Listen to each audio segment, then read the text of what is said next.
Welcome to the On Your Side podcast. I am Gary Harper. And I'm Susan Campbell. You know, you and I saw each other yesterday in the parking lot, and I was asking you about your car. I love my car. I know, you should. It's an SUV. You can just put all the family in there with room to spare, I think, because don't you have like a third seat? It's a 3-row. Yeah. Yeah. I have put so many miles on it, though, Gary. We bought it less than 2 years ago. Yes. And I've already put, I think 35,000 miles on it. What? I know. The commute back and forth to work. Yes. Plus, picking up kids from school, dropping them off at swim lessons. Yes. All of a sudden, it was like, oh my gosh, I looked down and my car that I bought less than 2 years ago is getting up there. Not to mention the trips that you take to and from California to see the in-laws. Yeah. I know. It all adds up faster than you realize. Now, you got lucky, knock on wood, because the car has been pretty... I know. Dependable. If we're jinxing me right now, I'm not going to be very happy with you. I hope I am not. And don't, please. I know. Let the lemon gods understand that. Right. You're going to be on the hook for my bills. I'm going to be like, Gary, you jinxed me. You have been pretty lucky, and that's good. You're a car guy. I am. Luckily, the one that I bought was brand new, and I'm still under warranty. Yeah. And again, knock on wood. There you go. Nothing wrong as of now. Can I tell you a story about, we're going to talk about lemon laws because I think there's just so much confusion about this. My mom, when I was born, my mom and dad decided they were going to buy a new car. They were like, we're having a baby. We're going to get a brand new car.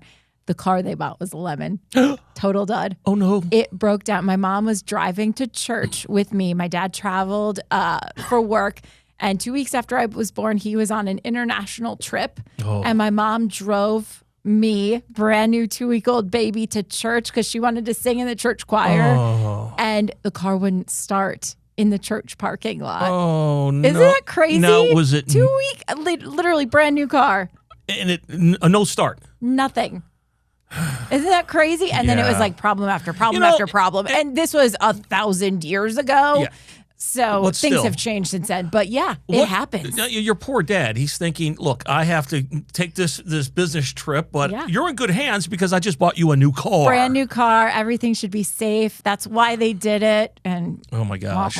Hey, listen, with what you and I do for a living, we get a lot of emails regarding a lot of different problems. I mean, every category you can imagine. But lemon people really kind of write in a lot about, hey, I bought my vehicle. I think it's a lemon. And, or it's broken down 3 times. What can I do?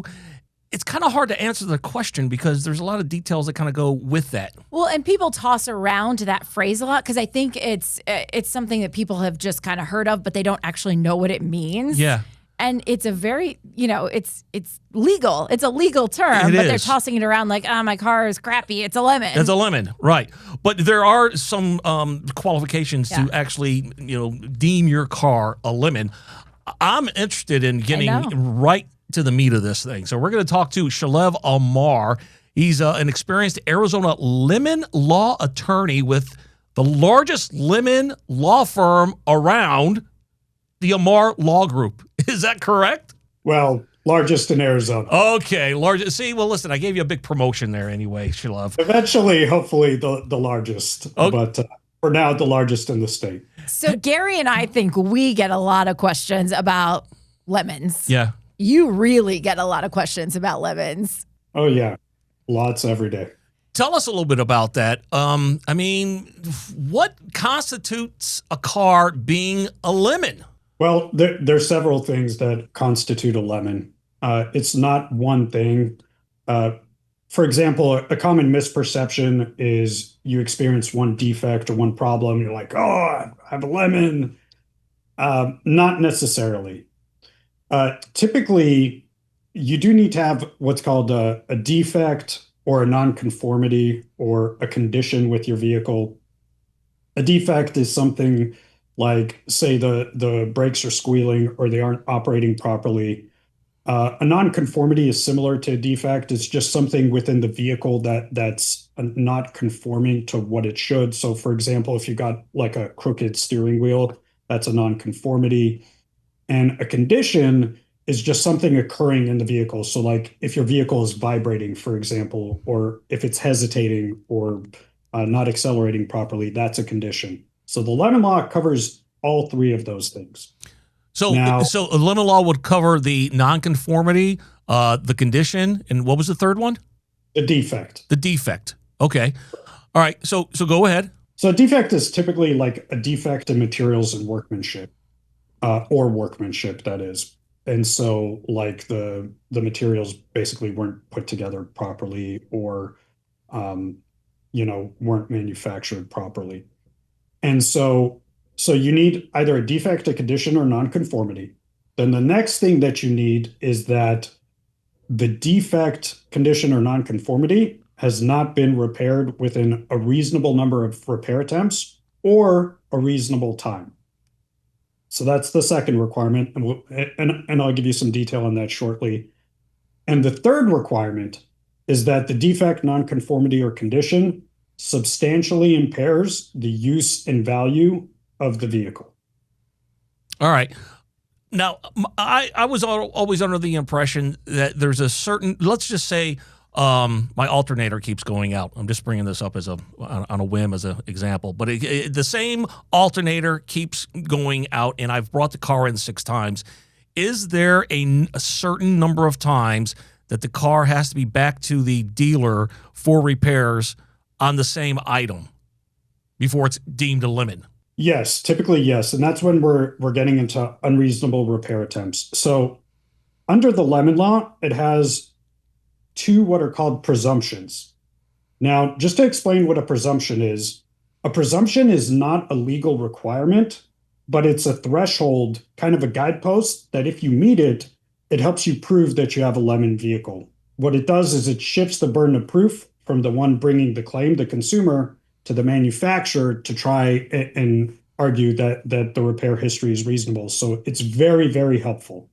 So under the Arizona lemon law, in ARS 44-1264A, there's 2 presumptions. One is 4 or more repair attempts for the same defect, nonconformity, or condition, and it continues to exist. So in our estimation, if you have, in the example that you're giving, 6 repair attempts, that shows that the defect continued to exist after 4 repairs. So you would have the benefit of the lemon law presumption. The second presumption is when you have 30 or more days with your vehicle out of service by reason of the defect, nonconformity, or condition repair. And it doesn't have to be the same problem for the 30 days. It could be different problems as long as it happens within the first 2 years, 24,000 miles since you first acquired the vehicle. That applies to the repair attempt presumption as well. That is the lemon law period in Arizona, by the way.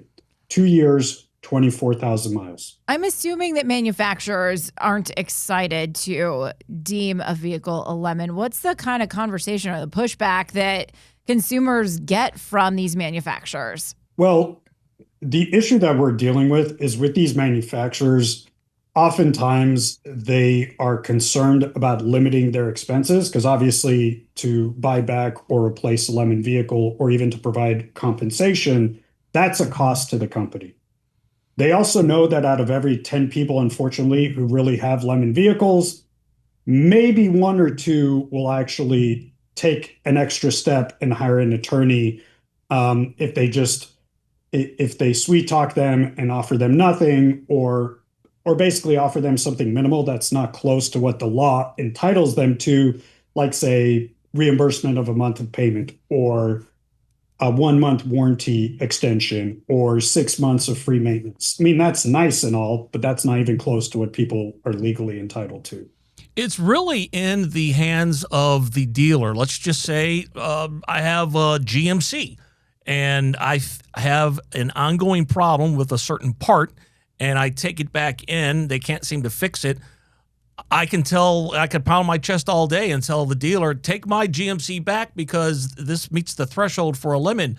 But I guess they don't have to do that. And that's where there gets to be a lot of tug of war. Well, there's a distinction we need to make here. There's the dealer, which is basically the authorized warranty repair agent of the manufacturer. and there's the vehicle's manufacturer. Now, the lemon law in most instances, and in the portion of it that we're talking about, when it's a defective vehicle that's under warranty, that part of the lemon law applies to the manufacturer, not the dealer. So the dealer really has no financial incentive to do anything. And it's confusing to people because you see the brand of the manufacturer all over the dealer and all over the dealership. In the example that you're giving, GMC, you see GM all over the place, GMC. So people oftentimes think like, oh, that's the company, but it's not the company. The dealers are independent entities, other than, I would say, some of the electrical manufacturers that sell direct, like Tesla, for example. But that distinction, that example, which is the exception, most manufacturers have independent dealerships that sell their products. So the dealer is not really going to do anything. And oftentimes the dealer, they can give people the runaround as well. Although sometimes we'll have an honest dealer who cares about their customers and be like, hey, you need to look into the lemon law. They even refer our firm, believe it or not.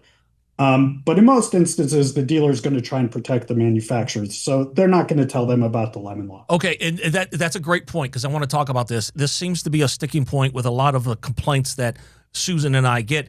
If they have an exceptionally large number of repairs, say on the same item, that meets the lemon buyback law, in this case for Arizona, does the dealer lose anything by telling the manufacturer, hey, Susan's brought her car in 6 times for the alternator, we need to get this car off the streets and bring it back? Does the dealer work on behalf of the consumer, or does the dealer lose any kind of money or incentives from the manufacturer? I wish I could give you a black and white answer, but it depends. Because dealerships have internal agreements, operating agreements with manufacturers. And so some dealerships, some manufacturers, for example, if they want to incentivize dealerships doing warranty repairs properly.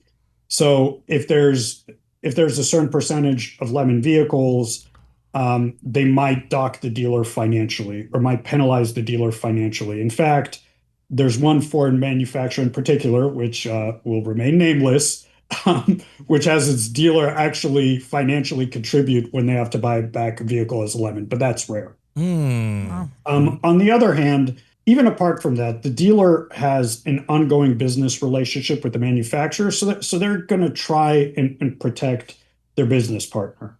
It's just financial incentives drive people, and they drive companies. That's just, we can't stick our head in the sand on that. There's even scientific studies that find that you don't want to bite the hand that feeds you financially. When you have a car that has a problem with the alternator, it's fixed.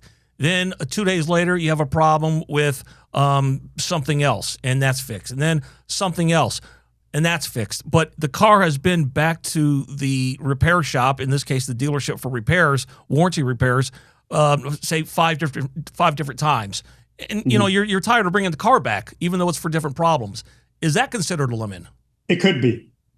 So that brings us back to the time out of service threshold. So if it's a 30 or more days out of service, then it's presumed that repair history is unreasonable, even if it's completely different repairs. Is it 30 days at one time, or can it be like 2 weeks here and then? No, it's cumulative. It's cumulative. So it's just got to be within the first 2 years, 24,000 miles. So, but if we're talking about individual repairs, remember the substantiality requirement. So, for example, what you guys were talking about earlier with your parents' vehicle not starting, that's obviously very substantial, especially in the desert in Arizona, when it's 110 degrees in the summer. And so it's kind of a sliding scale. I would say the more substantial the defect, nonconformity, or condition, the problem that's being experienced, the less times it needs to happen before the vehicle could be considered a lemon. So I would say if your vehicle's stalling in the middle of the freeway, and and you've had it repaired for that 2 or 3 times. Now, it's kind of a gray area. It's not 100%. I would say 2 times, maybe. In my opinion, 3 times, definitely that would be a lemon when it's something that substantial, even if you don't have the presumption. Because again, the presumption is not a requirement. It's just there to help people. Do people have to go to court normally to get this issue resolved, or is there a path to handle a lemon claim without having to, mount a case? Luckily, if you hire a reputable law firm, it's very rare to need to file a lawsuit. Historically, in all the years that we've operated, I've been at this 21 years, a long time. About 5% of our cases have to be litigated in court. That means 95% are settled out of court. So, look, it's not an exact percentage, but that's roughly what it comes out to when we look historically at our cases. What do people most often get out of a settlement for a lemon? So there are three main remedies that we see as far as settlement. The most common one is what's called cash and keep. So it's like what it sounds. They give you cash money with you keeping your vehicle. That also includes attorney's fees, by the way. The great thing about the Arizona lemon law and also the federal lemon law, which is called the Magnus and Moss Warranty Act, is both of those statutes allow consumers to recover their attorney's fees, both if they win in court and also if they settle, even settle out of court. And so the reason why both the Congress and the Arizona legislature, and if you know anything about the politics in Arizona, it's not always necessarily the most consumer friendly state, but it was such a big problem of car companies and motorhome companies and motorcycle companies not accepting responsibility for lemons that even the legislature here, which is not the biggest fan of attorneys, decided to add an attorney's provision to the law. It wasn't originally in the lemon law in Arizona, by the way, but they decided to add that into the law so people could get the help of attorneys and not be taken advantage of. But back to your question, tend to go on tangents. Yeah, that's okay. You'd mentioned it. Well, three options: cash and keep. Sounds like what it is. They give you cash to go away. You keep the car. What's next? Correct. And that can be attractive if your vehicle appears to be properly repaired. Okay. Because then it's basically compensating you for your inconvenience, for the hassle, for basically having overpaid for your vehicle. All right. What's the number two? Number two is a buyback. So the way a buyback works is they pay you back everything you paid towards the vehicle: tax, title, license, monthly payments, financing that you've paid. If you have a loan balance, they'll pay off the outstanding loan balance, but you don't get 100% of your money back. They do get to deduct mileage. It's called a usage offset. And so that is negotiable. There's no formula in Arizona, but typically the price of the vehicle is a factor, plus the mileage that you have on the vehicle. So we try, obviously, to negotiate that as low as possible as cents per mile. But again, in some states, there are formulas. In Arizona, there is not. So it's just what both sides agree to in the context of negotiation. Now, the third option, this is actually the least common, is called a new vehicle replacement. So the way that works is it's basically sticker price to sticker price. It has to be the same brand as the manufacturer, does not have to be the same model vehicle. So as long as the sticker price is the same or lower, the charge to the consumer is zero. Now, when you say the same, does it have to be like identical, like say $55,133? Correct. It's kind of like a credit. So if the price is the same or lower, there's no charge. So say it's $54,000, the replacement, then there's no charge. Okay. The great thing about a replacement is there's no usage offset. Now, if you want a more expensive vehicle in that situation, say you found this vehicle that you love and it's $60,000, you can do that, but you have to pay the sticker price difference. So in the example that you're giving, it would be like $4,850 something dollars. Attorneys are not very good at math. I can confidently say there will never be an attorney astronaut. Yeah. Never say never. I'm saying never. We're terrible at math. Same thing with journalists. Yeah, right. We're not going to happen. My statistics professor from college would say, please don't let her near any sort of equations. How about for used vehicles? Is there a way for consumers to claim that they bought a lemon used car? We hear it all the time. People think they have lemons that are used cars, but I don't know. Again, the answer is it depends. So let's talk a little bit about the federal lemon law, because unlike Arizona, the coverage period in Arizona is 2 years, 24,000 miles, whichever comes first. Once you hit that period, you have 6 months to bring an action in court. So that's kind of the time limit there. Under the federal lemon law, which again is called the Magnuson-Moss Warranty Act, it's based on the entire duration of the warranty. So that means 3 years, 36,000 miles. That's the warranty period. That's the coverage period for MagMoss. If it's 4 years, 50,000 miles, then that's the coverage period. Now, some vehicles have powertrain warranties, which are even longer. They can even go up to 100,000 miles. That is covered by the federal Magnuson-Moss Warranty Act. Now, the time limit for that action is 4 years from the date that the warranty is breached. The warranty is breached when the company either refuses repair or the repair is untimely or there's too many repair attempts. So very similar to the state lemon law. The main difference is under MagMoss, you can only get cash and keep. You cannot get a repurchase or replacement. So that's the coverage. So the key is you can buy a used vehicle and still make a lemon law claim. It just has to be the federal lemon law. It cannot be the state one typically if you're past that 2 years, 24,000 mile period.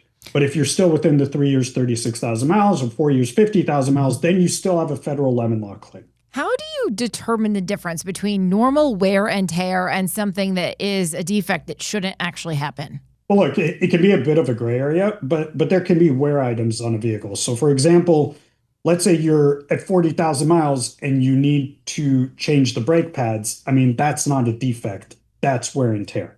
Okay. On the other hand, if your vehicle has 4,000 miles and the brakes are squealing or you feel some kind of vibration when you try and brake your vehicle, or it's making some kind of weird sound, I mean, that's way more likely to be a defect. I mean, you're not going to wear your brakes out in a couple thousand miles. That's kind of the distinction there. And sometimes it is a bit of a gray area. So one email that we get all the time, and that is, I bought this car. It was a 2005. I bought it from Joe Schmo's car lot on the corner of blah, blah, blah. And I drove it off the lot. I paid $5,000 for it, cash. I drove it off the lot, and it broke down. Check engine light pops on. Check engine light pops on. Yeah, that's a biggie. What do I do? Unfortunately, the coverage there is very limited, but there is some coverage. So under ARS 44-1267, that's basically the used car portion of the Arizona lemon law. You have what's called a 15-day, 500-mile implied warranty of merchantability. So that's specifically to address that type of situation. If your vehicle breaks down within the first earlier of 15 days or 500 miles from when you bought it, then the repairs have to be done at no more than $25 a repair, even if there's no warranty, because again, it's an implied warranty, meaning it's implied by law. And so if the dealership does not do the repair for $25 or less in that situation, then you can bring a lemon law claim. They also have to disclose this in the sale. If they don't provide that disclosure, that gives you the ability to file a claim. What do you mean they have to? You lost me on that. So, I mean, if I bought a 2005 Acura from Joe Schmo's car dealer, I pull off the lot, 100 yards later, it breaks down. I take it back. They have to repair it under the Arizona lemon law for $25 or less. But if it breaks down again, what happens? Well, we're talking apples and oranges here. So what I was talking about is they have to disclose in the purchase contract that you have the 15-day, 500-mile. Oh, I see. Okay. So if you don't provide that disclosure, that's a violation. Now, it's a bit of a gray area if you get it repaired in the 500 miles and then it happens again. Unfortunately, in the law, there's a lot of if this, then that in gray areas. But basically, the argument in the consumer's favor is, look, I took this in for repair in under 500 miles. You didn't repair it properly. You still need to cover the repair.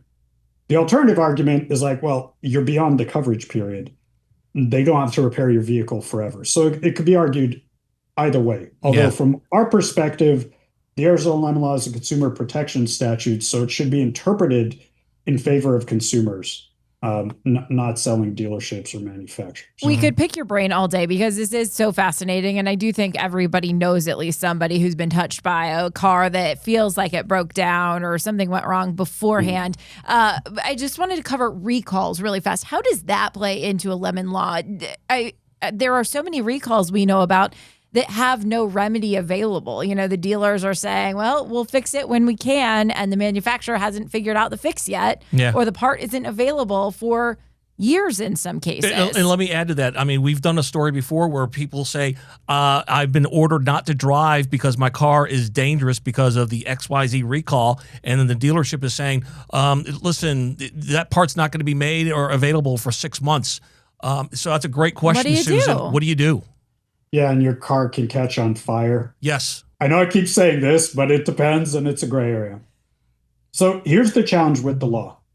The law seeks to cover as many situations as possible, but as we all know, what can happen in life, in reality, is almost infinite. And so, unfortunately, statutes aren't able to contemplate every type of situation that could possibly ever occur. So, what a lot of times under the law, we have to argue through analogy. So, under the Arizona lemon law, it doesn't specifically pertain to that type of recall. Now, for example, if the recall took too long to perform, like the repair in the repair shop took too long, then strong argument the lemon law applies. The challenges with recalls is like, well, what if they're not doing repairs? The example that you guys are giving, but you can't really use your vehicle. It's parked in the side of the road because they're saying it could catch on fire. Well, I would say that might not fit the specific letter of the law, but it does fit the spirit of the law. Because what's the spirit of the lemon law? That at a certain point, enough is enough. It's unreasonable for problems to be happening like this with a brand new vehicle while it's still covered by warranty. So although it doesn't fit the letter of the law, again, we believe it fits the spirit of the law. So we still take on those types of cases. I mean, it's case by case. And oftentimes they'll turn into a cash and keep situation, but sometimes companies will agree to take the vehicle back. It just depends on the case. But yeah, that is a situation where the law specifically doesn't address that, but I would say it still definitely falls under the spirit of the law. Hey, last question for you. I have a friend who has, or at least he had a dually recently, which he kept going back in for the same problem. He wound up in mediation and wound up, I guess, getting it wasn't a cash and keep. It was getting a new, I guess they bought back the car and then he wound up getting another one. But if in his situation, can he say hire a person like you to represent in a mediation, or is it just the consumer versus the dealer or the manufacturer in mediation? Gotcha. I would say that actually sounds like it might be arbitration. Okay. Mediation is when you have a mediator who just basically tries to persuade both sides to settle. Okay. Versus arbitration, it's kind of like a mini trial, and the arbitrator is a mini judge, and then the arbitrator will make a ruling in favor of one side or the other. So there's that distinction there. Yeah, you could always hire the attorney. Here's the challenge. Typically in arbitration in Arizona, in the context of lemon law claims, I'd say the most common ones are NCSD and the BBB auto line. They typically don't provide you the ability to recover your attorney's fees. So that's the challenge there. Typically, an attorney is going to want to get paid. Right. So the great thing is most of these cases are handled on a contingency basis, meaning that the attorney's fees are contingent on the attorney's prevailing, and the attorney's able to request the attorney's fees under the law, under both the Arizona lemon law and the federal lemon law.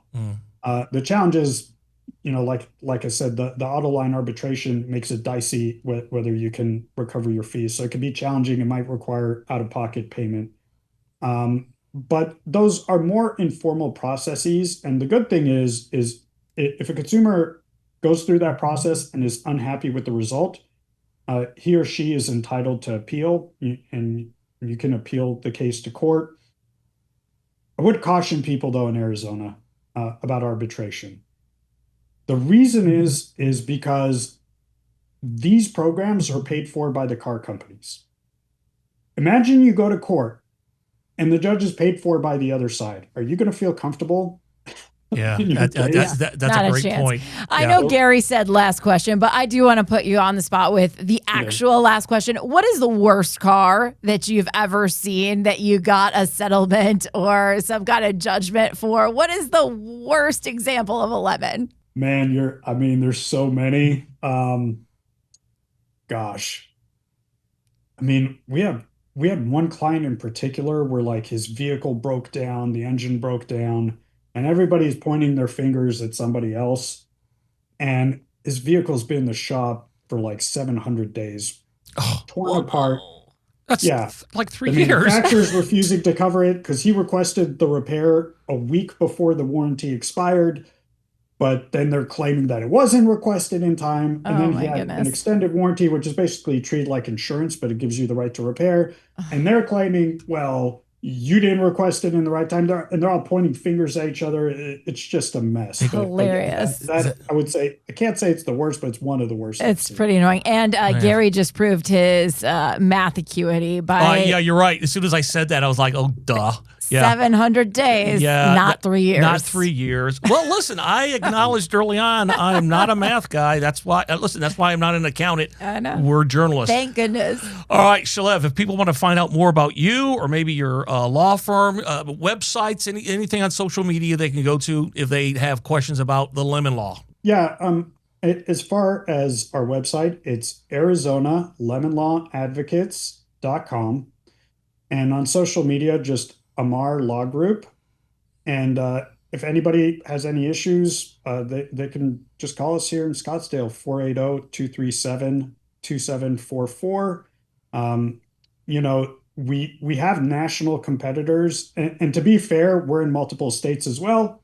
But we are headquartered here in Arizona. So if you want to physically see us and like talk to your attorney in person, that's something that we can offer that most of our competitors cannot, which are, large national firms. All right, Shalev. Hey, listen, that was a great conversation. I've learned a lot. And I hope our our listeners did as well. Shalev, thanks so much for being on the On Your Side podcast. Have a great day. Thank you. Have a great day too and a great weekend. The On Your Side podcast is produced by Brad Denny. Our audio engineer and editor is Todd Martin. Segment producer is Colin Stanton. And I'm Gary Harper. And I'm Susan Campbell. If you have a problem you can't resolve, maybe we can, send us a message through azfamily.com or our AZ Family mobile app. Look for the On Your Side section and leave us a message. Thanks so much for listening to the On Your Side podcast. And if you like it, leave us a review. We'll see you next week. On Your Side is on Good Morning Arizona every weekday morning at 6:45 and 7 o'clock, and every weekday evening on Good Evening Arizona at 4 and 5 o'clock. You can also catch it on Arizona's Family News at 9 on 3TV every weeknight.